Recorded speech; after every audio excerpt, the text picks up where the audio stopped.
Schaefer no nome do coelho dela. Acho que cabe uma apresentação básica, né, do que é o GE. Agora que a gente está, principalmente que a gente está ao vivo, mas mesmo que não tivesse, né, a gente tem essa abertura para aceitar pessoas diferentes, com pensamentos diferentes, opiniões diferentes e, enfim, vocês todos são muito bem-vindos. E cabe, inclusive, esse cuidado na hora que a gente for comentar. Às vezes a gente está acostumado com grupos cristãos, alguns de nós, ou enfim, cabe a gente ter esse cuidado com pensar que pode ter pessoas que pensam diferente da gente e ter sempre o respeito na hora de comentar também. Esse semestre a gente vai estudar o Como Viveremos, do Schaefer, né? Cada um dos nossos encontros a gente vai assistir um episódio do documentário e comentar um pouquinho sobre isso. Aí, como hoje é o inicial, o Pietro vai falar um pouquinho sobre o Schaefer e o documentário que a gente está assistindo. Pietro? Pronto, já assumi aqui. O Como Viveremos, ele foi originalmente publicado como um livro, né, em 1976. Acredito que ele saiu numa coletânea com outros livros, agora não me lembro. E mais tarde, em 77, ele serviu de base, né, para executar o documentário que tem o mesmo nome do livro e tem 10 episódios. O documentário foi produzido pelo filho do Schaefer e foi dirigido pelo John Gonser, que eu não sei quem é. E eu estava até comentando com vocês no começo, né, brincando assim, sobre como o 77 é um ano que está distante e ao mesmo tempo perto da gente, né? 77 foi o ano em que o Pelé jogou o último jogo profissional dele. 77 é o ano em que a Nickelodeon foi criada, dentre outras coisas assim que estão atrás, mas ao mesmo tempo estão perto, sabe? E é interessante a gente pensar na precisão com que o Schaefer ele conseguiu fazer essa leitura, né, histórica. Um dos princípios dos quais ele parte é esse fluxo da história e a importância que esse fluxo tem, né, para uma cosmovisão e que as cosmovisões têm nesse fluxo histórico. Você vê ele falando muito da influência, tanto que a história vai ter sobre a cosmovisão, como principalmente que a cosmovisão vai ter sobre a história. E aí ele sempre vai destacar a ciência, a filosofia e a religião, e o objetivo desse documentário é falar especificamente sobre como a cosmovisão embasada no cristianismo bíblico, né, ela influenciou e ela pode continuar influenciando, né, a sociedade. Aí você talvez pergunte, o que é cosmovisão, né? E, espera aí que tem o próximo slide. Ah, tá. O James W. Sire, ele é o autor que o pessoal está estudando lá no grupo de estudo de psicologia e cosmovisão cristã. Ele tem um livro chamado Universo ao Lado, em que ele vai fazer um catálogo sobre diferentes cosmovisões, né? E aí ele começa definindo o conceito. Ele vai falar que é um compromisso fundamental do coração. E você muitas vezes está ciente das coisas com que você se compromete, muitas vezes você está conscientemente comprometido com essas coisas, e de outras vezes você não está consciente que você tem um compromisso, né, no cerne da sua existência com algo. E o Schaefer ele vai dar uma outra definição para o conceito, mas que casa perfeitamente com a definição do James, que são o fundamento e a fonte do fluxo da história. Ele vai falar isso bem no primeiro capítulo do Como Viveremos no livro. Ele vai falar que a cosmovisão ela permeia todas as ações dos indivíduos, desde suas decisões políticas ao que você faz na sua casa. E ele fala, uma frase que eu achei muito interessante que ele usa, é que a cosmovisão ela vai influenciar tanto os pincéis do Michelangelo como a espada de um ditador, né? Então, a cosmovisão ela influencia, por exemplo, a forma como um governante vai agir e também a forma como um artista vai produzir algo. A gente vê cosmovisão nas letras das músicas, a gente vê cosmovisão nas pinturas, nas esculturas, a gente vê cosmovisão nos discursos políticos, a gente vê cosmovisão na aula de um professor. E a gente vê cosmovisão no modo como você dá bom dia e boa noite, sei lá, para o seu pai, para sua mãe. E pode passar, Dé. E aí, só lembrando que o nosso objetivo hoje é a gente discutir, né? Então, todo mundo que está aqui tem a oportunidade de falar. Inclusive, vocês vão agregar muito para a gente está aprendendo junto, né? E a gente separou, né, alguns tópicos que a gente considerou fundamentais nesse episódio, né? Que ele vai começar falando desse fluxo da história, né, para a cosmovisão. Ele vai falar da filosofia, da ciência e da religião, né, romana ali, e ele vai dar um destaque imenso, né, para esse alicerce da cultura. Ele vai contrastar muito os alicerces que os romanos tinham, né, na cultura deles, os deuses finitos, os deuses falhos deles, e ele vai colocar isso em contraste com o alicerce que o cristão tem, né, que é a visão de um Deus infinito e pessoal, que se revelou no Antigo Testamento e no Novo, e na pessoa de Jesus Cristo. Enfim, acho que essa foi a apresentação do documentário, e agora a gente conversa.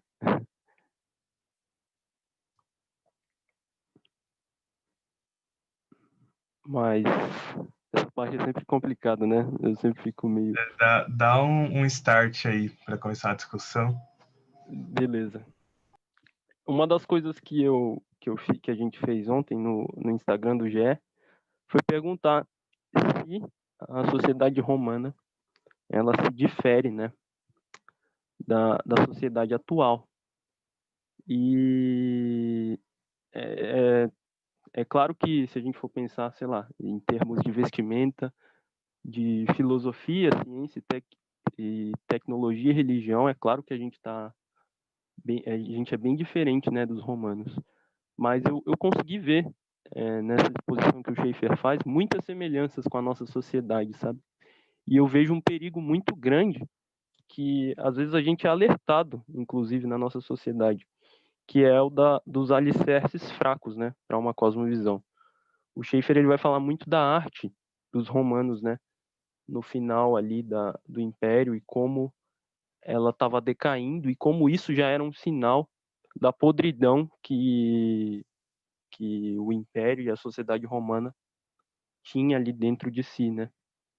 E eu achei muito interessante a gente conseguir que é possível fazer muitas ligações, né? Disso com a nossa cultura e com o presente. Mas o que vocês acham aí? Eu separei algumas outras coisas aqui também, aí eu vou até abrir aqui, mas pode ir falando, gente. Pietro, posso manifestar algo? Claro.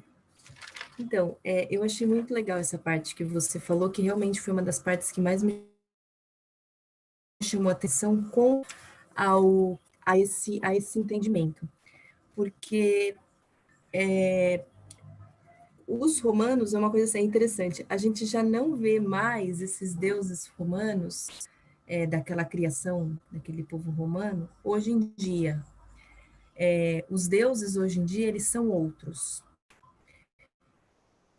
E não, ou pelo menos não tanto, com tanta frequência como era nessa era humana. E é interessante também observar que, a partir do momento que eles criam esses deuses, porque até então eles podiam até ter um contato com esses deuses, mas eram deuses humanos. E quando eu entendo aquela frase, né, que fala no documentário, que são deuses, mas não são a divindade como Deus é, né, como Jeová mas são deuses com valores e com muitas vezes moralidades e deficiências como o ser humano, então eu começo a pensar que foram criados por ser humano. E se são criados por ser humano, eles são deuses falhos como seres humanos. Quando eu ouvi essa parte também, eu lembrei que eu li os 4 primeiros livros do Percy Jackson, esqueci, o Percy Jackson, não lembro o nome do... Ladrão de Jordan? raio. Isso, Guiado de Raios, isso. do Rick Riordan. Eu li os 4 primeiros, os 5 eu não tive tempo, mas quando eu ia lendo, foi a primeira vez que eu tive contato com aqueles deuses, e eu pensava assim, como eles são falhos, né? Como você tem muito humano nesses deuses. Então, você tem um Deus que age precipitadamente, você tem um Deus que faz aquilo que ele bem entende, aí ele se arrepende, e aí ele volta atrás, e aí ele pune alguém, mas ele fala, nossa, não deveria ter punido. E aí, quando eu ouço isso e penso que o ser humano é falho, aí entra um pouquinho na questão até de idolatria, enfim. Por isso que talvez um dos pontos de Roma ter caído tem muito a ver com isso. Porque não são deuses bem fundamentados, são deuses fundamentados em ideias humanas.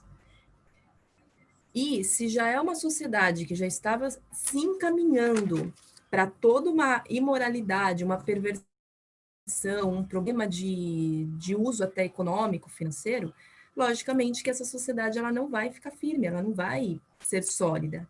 E aí, como acaba, né, esse primeiro episódio, entra em colapso, né, ela, a ponto de deixar de existir esse império. Então, isso foi algo que me chamou realmente muita atenção. Por mais que sejam deuses, ainda são deuses criados à forma humana, porque são deuses feitos à ideia que humano, né? Eles não conseguiram sair muito do humano, da ideia que eles não conseguiram criar um Deus perfeito, um Deus finito, né? Como ele traz. Então, isso é... E aí, com certeza, se a gente traz para os dias atuais, é muito nítido isso, é muito claro, quanto a gente vê muitos deuses, seja o nome que cada um for dar, que muitas vezes são criados à mente humana ou não são realmente conhecidos. A pessoa ela vai conhecer aquela parte que ela quer conhecer. E aí, quando não serve, ela abre mão daquilo e vai procurar outra.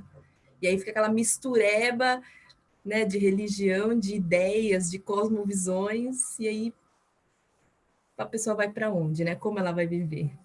Uma mistureba. E nós comentamos eu gostei muito disso que a gente comentou, né, da semelhança que a nossa sociedade tem com a Roma antiga, ainda que seja diferente, né, mas é mais nessa questão do pensamento, assim, e da forma como ela se encaminha. E aí, uma pergunta que eu acho muito interessante a gente fazer. A gente vive numa sociedade laica, né, secularizada, e que clama, né, e que, sei lá, parte de pressupostos materialistas, de que não há Deus e que a matéria, tudo que existe sempre existiu, e etc.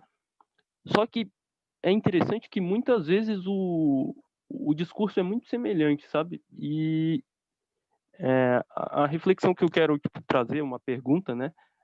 Como se dá essa dinâmica, né, desses alicerces finitos e pessoais que em Roma eram os deuses, como isso se dá numa sociedade pós-moderna e materialista, que não assume a existência nem de um Deus infinito e pessoal e nem de deuses finitos e falhos e etc. Não sei se alguém tem algum insight sobre isso. Boa, Vini. Se eu puder. Eu acho interessante essa relação, né, que você fez com a ideia de deuses finitos, né, a criação de deuses finitos, junto com em contraposto ao Deus infinito e pessoal. Eu acho interessante a gente, primeiramente, entender mais ou menos como que eram os deuses, como era a relação dos romanos com os deuses na Roma Antiga. É uma relação diferente que a gente tem com a ideia de Deus, certo? Nós temos uma relação com a ideia de um Deus, principalmente por ser pessoal infinito, como um Deus realmente que é alicerce de tudo que nós pensamos e que devemos adoração a Ele. Tanto que o Schaeffer enfatiza bastante isso, que a adoração do cristão o preservava em toda a sua cultura para não cair no sincretismo, certo? A questão da Roma Antiga é que os deuses não eram para serem adorados. Os deuses, eles eram uma base para um pensamento filosófico, entende? É como se a filosofia ela fala isso, né? Que há uma evolução do pensamento. Você sai da era mitológica para a era racional, onde você passa pela ideia da filosofia. Então, a filosofia ela é embasada nos mitos dos deuses. Então, os deuses não eram para ser adorados, mas para embasar um tipo de sociedade que eles estavam construindo para eles mesmos, certo? Então, dessa maneira, como eles não eram postos para adorar, mas simplesmente para olha isso, para embasar alguns O conceitos. Baco embrasava. O Dionísio. Mas eu ia falar embasar de novo. Para embasar esse tipo de sociedade, eu acho que isso caía nessa ideia de sincretismo. De certa maneira, se a gente fizer uma analogia bem próxima, a gente consegue colocar a nossa sociedade da mesma maneira, né? A gente coloca um monte de mitos dados materialistas que eles não conseguem suportar a nossa adoração a eles. Então, a sociedade acaba caindo num sincretismo por estar no mesmo tipo de raciocínio dualista, né? Onde eu não posso provar o mito, onde o mito é impessoal e finito, eu finjo que ele não existe, mas ele serve para embasar um tipo de sociedade que eu estou, certo? Isso na Roma Antiga. Hoje a gente tem a mesma coisa, só que a gente não coloca isso como Zeus, Apolo, etc. A gente coloca como a ciência, a gente coloca como todo tipo de coisas e que não são necessariamente deuses pessoais, mas são impessoais para embasar. E isso acaba caindo num sincretismo e relativismo muito grande, né? Acho que essa é bastante a relação que o Schaeffer tenta trazer entre da Roma Antiga com os tempos de agora. E é interessante você... desculpa, pode falar, Desculpa. Marjorie. E aí a gente cai no adorar ou então a criação e não o Criador, né?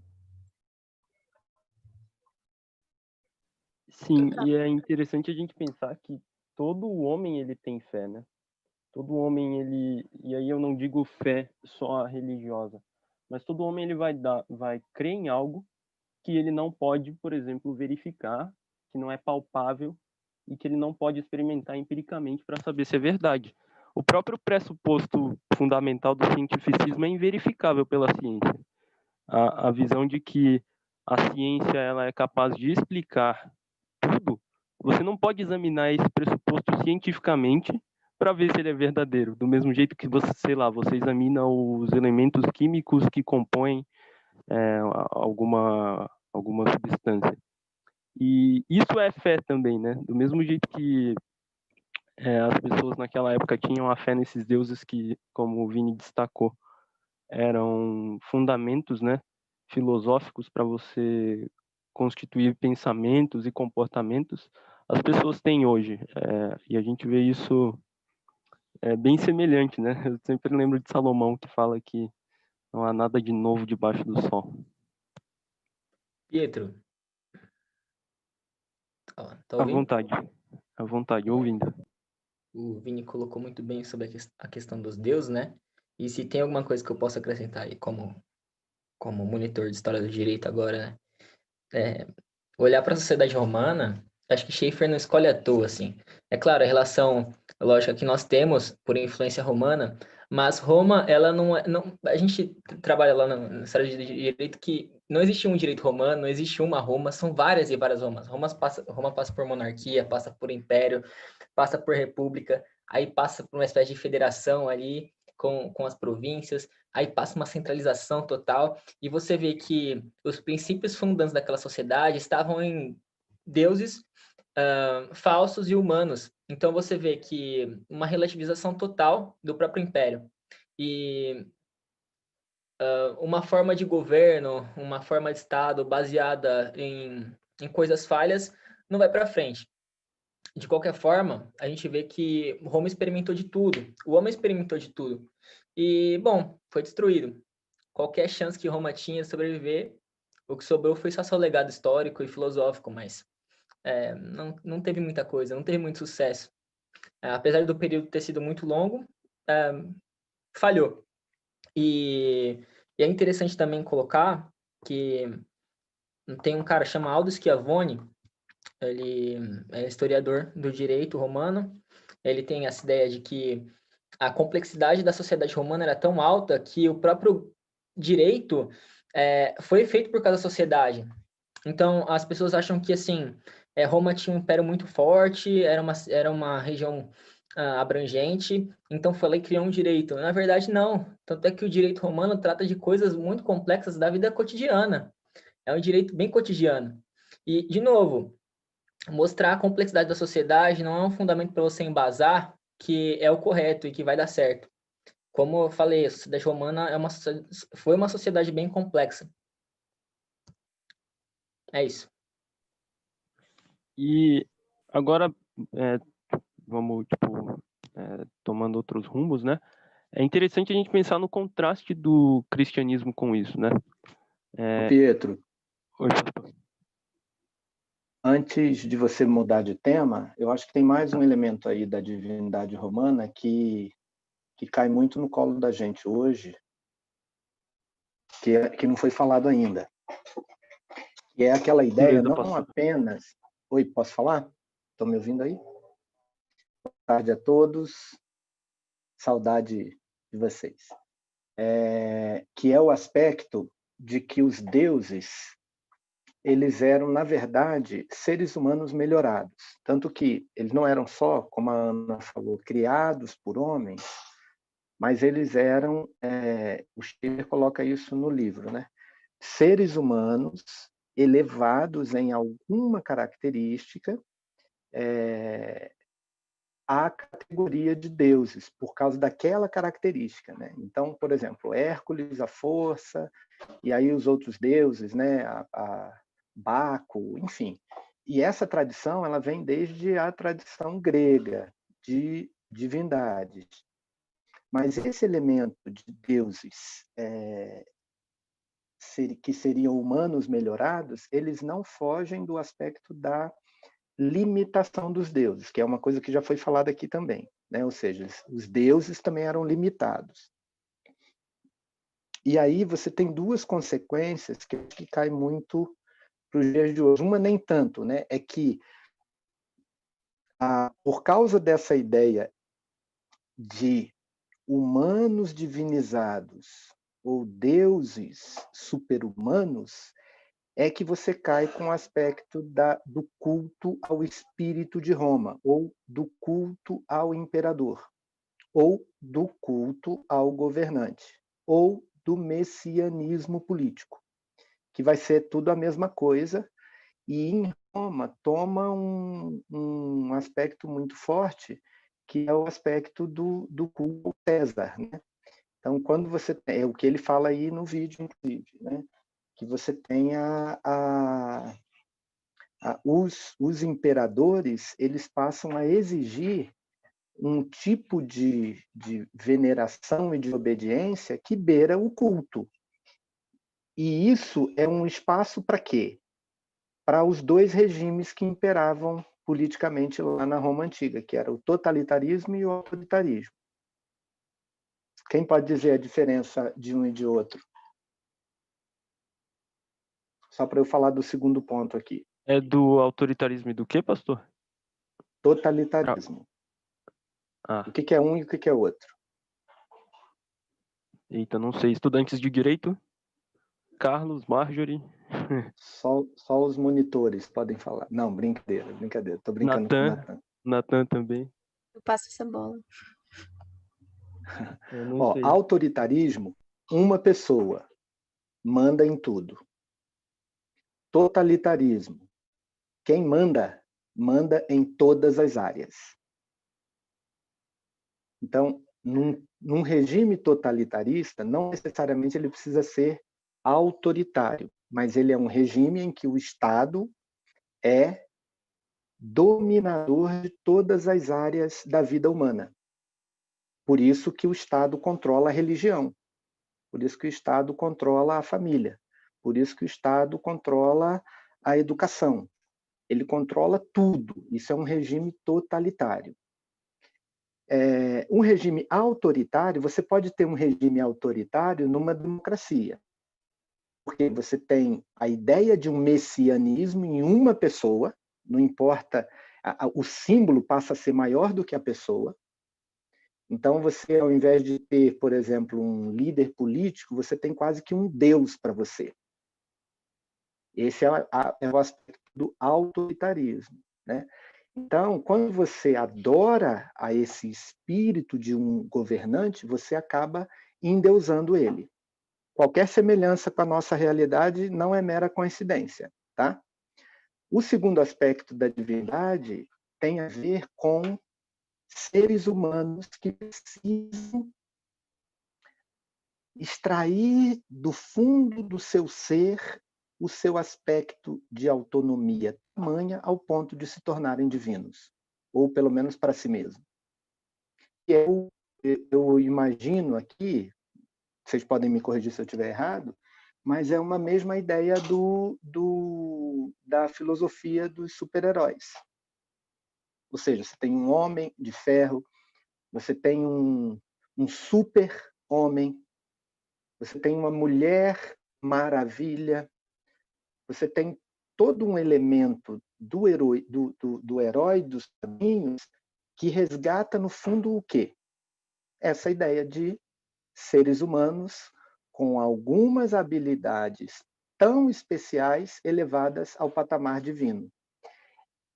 Esse aspecto lá da Roma Antiga também caiu no nosso colo aqui de um jeito muito forte, né? E isso vem vindo aos poucos, né? Vem sendo falado pelos lançamentos de filmes, né? O mundo, como é que fala aí que o Alexandre enfim, esses caras que gostam dessas coisas, né? Com todas essas mensagens subliminares, né? Só para encerrar e jogar a bola aí para vocês, o Homem de Aço, que é acho que o último filme que saiu do Super-Homem, quando ele volta lá para a cidade dele e ele encontra o pai dele e o pai dele fala para ele qual é a missão dele, o pai dele diz assim: a sua missão não é fazer tudo para os humanos, para aquela raça inferior que tem lá embaixo. A sua missão é você provar que eles podem tirar o que há de melhor de cada um deles. Em outras palavras, o pai do super-homem diz para ele assim: vai lá e mostra para todo mundo que cada um é um super-homem. Isso está na mesma base lá da ideia de divindades romanas, que são deuses melhorados, mas que também ficam bêbados. O Schaeffer cita a estátua na entrada de Pompeia de Hércules bêbado urinando. É uma estátua. Aquilo foi petrificado para mostrar que, embora fosse um deus da força, ele também tinha fragilidades. Pronto, era isso. Bom, enfim. Obrigado, pastor.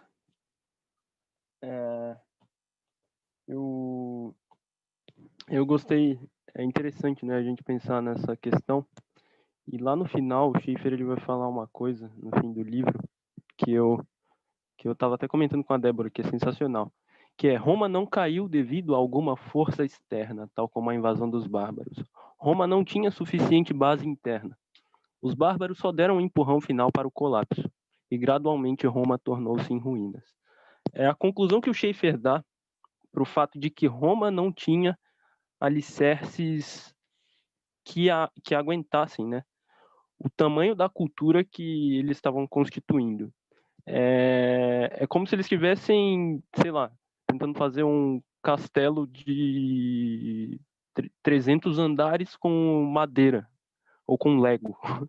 Mas Lego é mais resistente, eu acho, que machucou o pé. Mas, enfim. É interessante isso, porque a gente tem um contraste com o cristianismo, né? Ele vai falar que os cristãos não foram perseguidos simplesmente porque cultuavam a Jesus Cristo como Deus.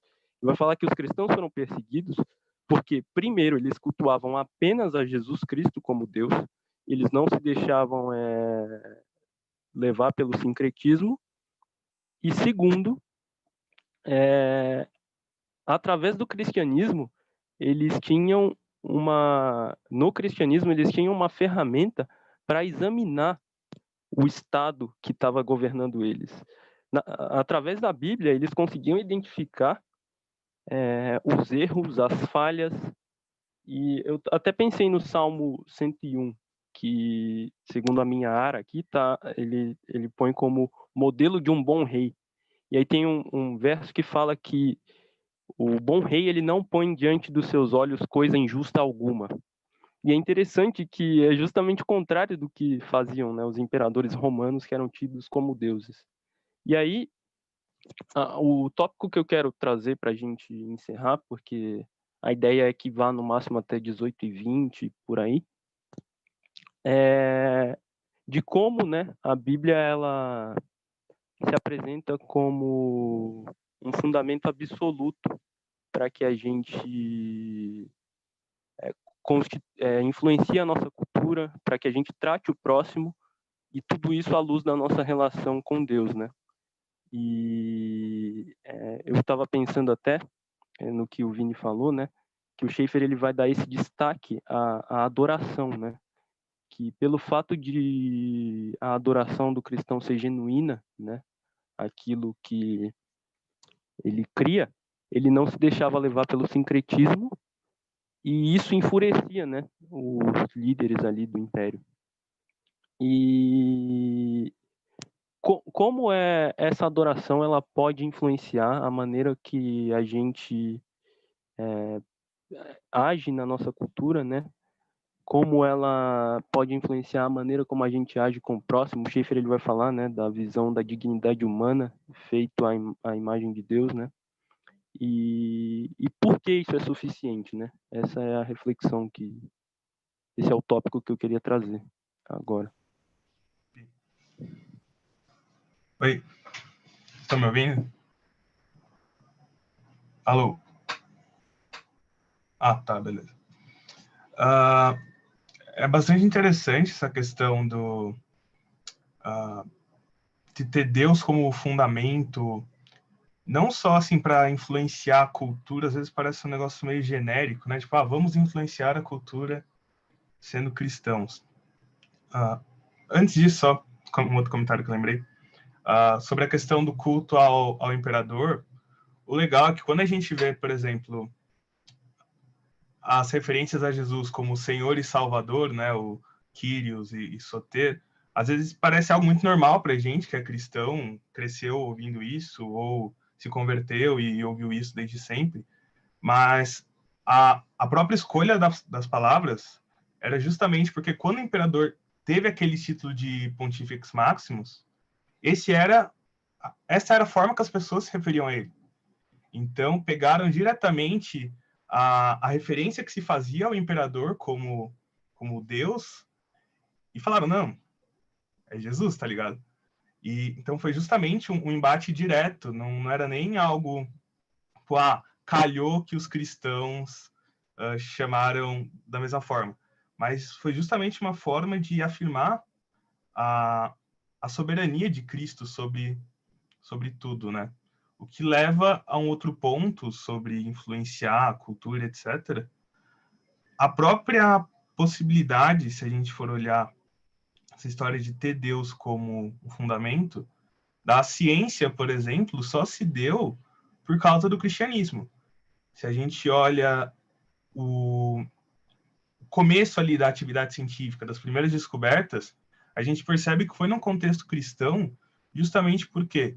Porque quando a gente tem uma perspectiva monoteísta trinitária, quando a gente tem o Deus cristão como fundamento de toda a existência, é que a gente entende que a criação ela é passível de ser conhecida, que a gente consegue compreender essa realidade imanente ao nosso redor e estudar e interagir com ela. Por que não tinha ciência antes? Por causa da ideia do paganismo. Porque você tinha um monte de Deus louco, desvairado, com vícios humanos que ficavam brigando entre si. Aí tu tinha o Deus do raio brigando com o Deus do fogo, e como é que você conhece isso? Como você tem fundamento para conhecer a criação ao seu redor? E foi justamente quando o cristianismo trouxe essa influência monoteísta, essa influência do Deus vivo, como fundamento da existência, que a gente pôde interagir com a criação e conhecer a criação. Eu acho que isso se aplica para basicamente qualquer coisa. Quando a gente tem em perspectiva os atributos de Deus, quando a gente tem em perspectiva que Deus é o Senhor sobre qualquer coisa que a gente vai fazendo, a gente tem um fundamento sólido para fazer um bom trabalho. E essa é a diferença entre um cristão e um pagão moderno. Porque a gente tem a consciência de que o nosso próximo foi criado à imagem de Deus. A gente tem a consciência de que a gente vai prestar conta para Deus. A gente tem a consciência de que a gente deve essa excelência no que a gente faz por conta do mandato cultural. Então, acho que ter Deus realmente como o fundamento último de todas as coisas é algo que faz total diferença em qualquer coisa que você for fazer, basicamente. E é isso. Parra, Oi. tá me ouvindo? Eu acho que é bacana aí a sua reflexão e principalmente a sua aplicação, né? Mas a gente tem que tomar um pouquinho de cuidado quando a gente coloca da forma como a gente coloca, né? Então, por exemplo, o conhecimento, a produção de conhecimento, ela é muito antes de uma ideia de cristianismo, tá? Então, se você for pensar, por exemplo, em termos de cultura grega, né, eu ia falar greco-romana e até serve, mas principalmente no mundo grego, você está falando de 400, 500, 600 anos antes de Cristo. Então, é bom a gente alinhar claro que você tem a ideia da criação como um elemento do homem criado à imagem de Deus, um ser consciente e inteligente, cria o ser humano com consciência inteligente, capacidade para explorar, etc, etc. Mas a palavra cristão, ela passa a ser possível apenas depois do advento do cristianismo, tá? Então, assim, se a gente for voltar mesmo na ideia de conhecimento, a gente tem que ver o conhecimento pré-histórico, o conhecimento histórico após a escrita, todas as culturas da Mesopotâmia, Egito, China, tudo anterior a um período aí do cristianismo. É bom só para alinhar essa questão aí do ponto de vista histórico, tá? Mas eu quero dizer que é importante aí a sua reflexão também. Tudo bem? Não, tudo bem. Eu comentei aqui no chat, mas eu estava me referindo não ao conhecimento geral, tipo epistemologia, mas a ciência moderna mesmo. Eu cheguei a citar que o início da ciência moderna se deu por conta do cristianismo. Mas o próprio conhecimento também, né? A possibilidade do conhecimento só se dá porque, enfim, Imago Dei, Deus criou o homem passível de conhecer o mundo. É muito anterior ao cristianismo, né? Só para ficar mais posicionado aí. Sim. Alguém mais tem algo a colocar? Arthur, eu vi que você comentou aí no chat. Você é muito bem-vindo para ligar o microfone se quiser, mas só se quiser, não é pressão, não. Não, eu só tinha comentado que, em cima da fala do Marcelo, que a ciência ela tem nos filósofos antigos dentro da matéria de filosofia, né, que era a metafísica, a filosofia e matemática. Daí a gente vem desenvolvendo o panorama histórico, aí que o Carlos comentou, que junto com o advento depois do cristianismo, passando por Agostinho e tudo mais, aí a gente começa a ter mais divisões dentro da atual ciência, e aí a gente chega com a Reforma Protestante, que é no período que ele comentou, que a gente tem esse novo aspecto de ciência que a gente vê hoje em dia, em cima da fé do Deus que se comunica, e se ele se comunica, como que a gente faz ciência? Aí vem desembocando e chegando no que a gente tem hoje. Mas aí é outra coisa. Sim. Então, se alguém tiver mais alguma coisa para falar, pode ficar à vontade. E a gente já está se encaminhando para o fim, que passou um pouquinho. Enquanto isso, Débora, você podia tirar a tela e a gente abrir a câmera aí para fazer uma foto? Ah, já tirou?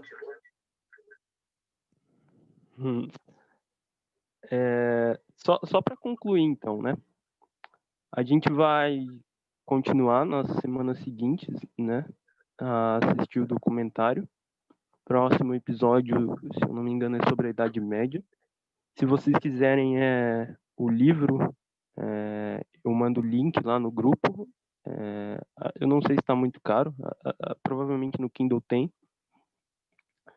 E é isso, gente. Eu gostei bastante da discussão. Acho que, como é o primeiro, a gente ainda está meio tímido, né? Mas nos próximos é bom que eu espero que a gente vá se soltando mais. E, enfim, até se vocês quiserem ver antes, né, para chegar mais afiados. E Oi, Raquel, pode falar. eu senti esse negócio da timidez aí, tava pensando, fala, não fala, fala, não fala. Vou falar. Eu fiquei pensando muito sobre justamente como a gente está falando acerca de cosmovisão e como é interessante a forma que o Schaeffer aborda isso, justamente porque a gente consegue, por exemplo, perceber as similaridades e as diferenças que tem de uma cosmovisão tão diferente da cosmovisão cristã, por exemplo, que é a cosmovisão que era presente na sociedade romana, né? Então dá para perceber, assim, tipo, pelo menos para mim ficou muito marcante da fala dele, a questão dos referenciais, né? Por que a cosmovisão cristã, ela resistiu de forma tão marcante dentro de uma sociedade que teve tantas mudanças, que era a sociedade romana, né? Porque você percebe que os fundamentos da cosmovisão cristã, eles eram mais lineares, né, e mais constantes. Isso permitiu que, independente dessas alterações que a sociedade foi sofrendo, os cristãos conseguiram se manter dentro dessa linearidade. O que a referência dos romanos, você pode perceber que não era linear. Ela era muito baseada nas pessoas, né? Que nem a gente fez vários comentários aqui. Deuses criados à imagem e semelhança do homem, ou seja, a base é o homem. E o homem, ele é complexo, como a gente falou, ele é volúvel, muito inconstante, e isso faz com que todas essas alterações também influenciem a cosmovisão. Então, eu achei muito interessante a forma como o Schaeffer expôs isso, porque faz a gente justamente fazer esses questionamentos, né? Por que a gente está falando de cosmovisão? Por que é importante entender essa questão histórica? Para a gente conseguir entender melhor como é que funciona, e por que tem essas diferenças e semelhanças, e por que elas vão fazer diferença para nós de forma prática, assim. Eu achei muito interessante o jeito que ele expôs, assim, fez eu ficar pensando sobre isso, assim, sabe? Sim, é sensacional, né? Sim. E acho que, como conclusão, você já encaixou perfeitamente, né, essa questão. E acho que cabe aqui um incentivo, né, para a gente. Acho que do mesmo modo que o Schaeffer ele falou ali que no final da era romana houve uma decadência que se tornou evidente politicamente, se tornou evidente por meio das artes, da produção cultural, da religião. Você viu, ele fala de Pompeia, né, e do culto ao órgão sexual masculino que eles prestavam ali. Ele vai mostrar a moeda, a diferença, né, como a arte foi perdendo os detalhes, foi perdendo a complexidade, a beleza. E eu acho que nossa cultura ela tem nos alertado, sabe? De que ela está em ruínas, ela está podre por dentro. E acho que um soprozinho do vento pode fazer com que caia tudo, né? E aí eu pergunto, né? A mesma pergunta do título: como a gente vai viver, né? Como viveremos? De que modo a gente vai resistir, né? Nós não temos leões literais, né? Nos devorando em coliseus, mas a gente tem uma cultura que ela se opõe constantemente a nós e a nossa fé. E acho que cabe esse incentivo, né? De a gente resistir, de a gente ser o sal, né? Que impede que a carne apodreça.